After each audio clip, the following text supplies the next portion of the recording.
Good holster retention is the foundation of a safe concealed carry experience. So in this video, we're going to go over how the gun is held in the holster, why it matters, and how to test your holster retention to make sure you're carrying safely inside the waistband. Quick hint, the popular shake test is not the answer here.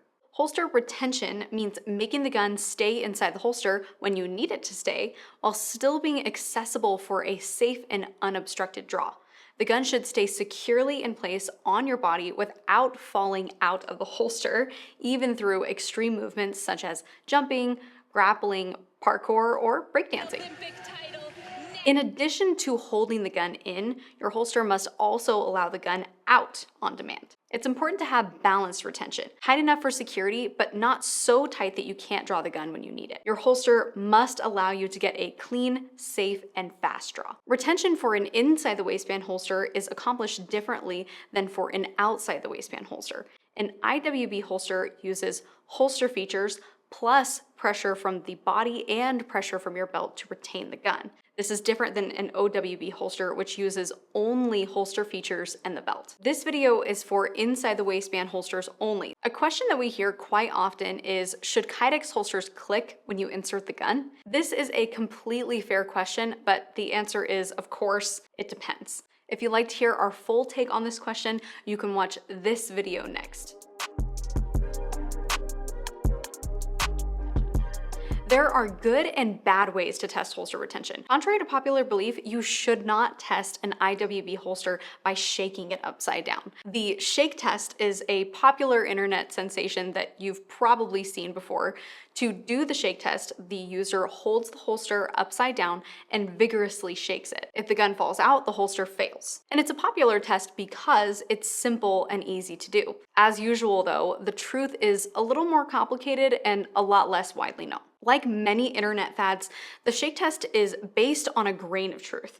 When you gently tip the holstered gun upside down, it shouldn't fall out freely from the holster. There should be some resistance, though how much can vary depending on the weight of the gun. Generally speaking though, it's reasonable to expect to handle the holster for routine activities like taking on and off, bathroom breaks, etc., without your gun falling out, provided you're using a reasonable amount of caution. However, there is a world of difference between careful handling practices and shaking the gun upside down. Inside the waistband holsters are designed to be worn between your belt or Enigma and your body. The pressure of your belt against the front of the holster provides inward force. Additionally, your body provides surface area, friction, and pressure on the other side of the gun, effectively sandwiching the gun in between two sources of pressure. This belt gun body pressure sandwich adds a ton of extra retention. It's why you can do cartwheels, jump on a trampoline, or survive a car accident while wearing a well-designed holster, even though those things generate more force than the shake test. Two things about that concept are important. One, when you shake an inside the waistband holster upside down, you're missing the whole pressure part of the pressure sandwich. So your retention will feel much lighter than it would when actually wearing the holster. And two, if you try to adjust your retention to make it feel right in your hand, it's going to be a lot tighter than necessary to accomplish the job of actually retaining your gun on the body, which can slow down or even foul your draw. Note how simply changing where you hold the holster changes the retention.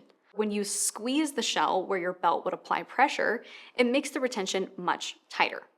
Holding the edges of the holster allows the gun to fall out easily because no pressure is applied to the face of the shell.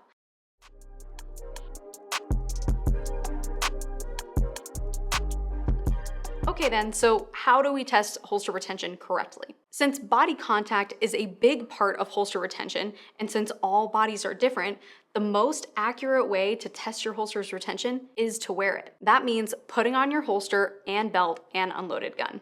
For safety purposes, we recommend using a barrel block for an added layer of safety. You'll then get everything situated the way you would plan to wear it in real life. Test retention by performing a range of activities, gradually ramping up the difficulty level as you're able. Think things like jumping jacks or burpees, maybe even sprints or hip bridging exercises are a really good way to start. Simply make sure the gun stays in place through a wide range of extreme movements. When actually testing your draw, make sure your draw stroke is quick and clean, and that the gun releases from the holster crisply when you need it. Make sure that you use quick and confident movements as well. A slow or even hesitant draw will often make your holster retention feel tighter than it actually is. If you're curious how this concept might change when you're carrying a weapon light on your pistol, I would recommend going to this video next. So all of that, in summary, although tipping a holster upside down can tell us something about retention, the shake test is not a useful metric for testing retention. And don't forget the retention sandwich: